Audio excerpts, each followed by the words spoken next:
The base camp hob comes with 3 gas burners.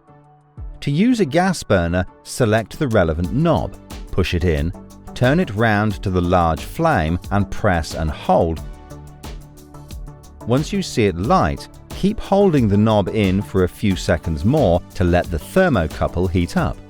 Then release and adjust the temperature to your needs.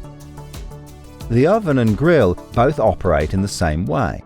Simply push in the appropriate grill or oven knob, turn towards the large flame and press and hold the igniter until lit. Hold the knob in for a few seconds and then you can release. Whilst operating the grill, you need to keep the grill door open.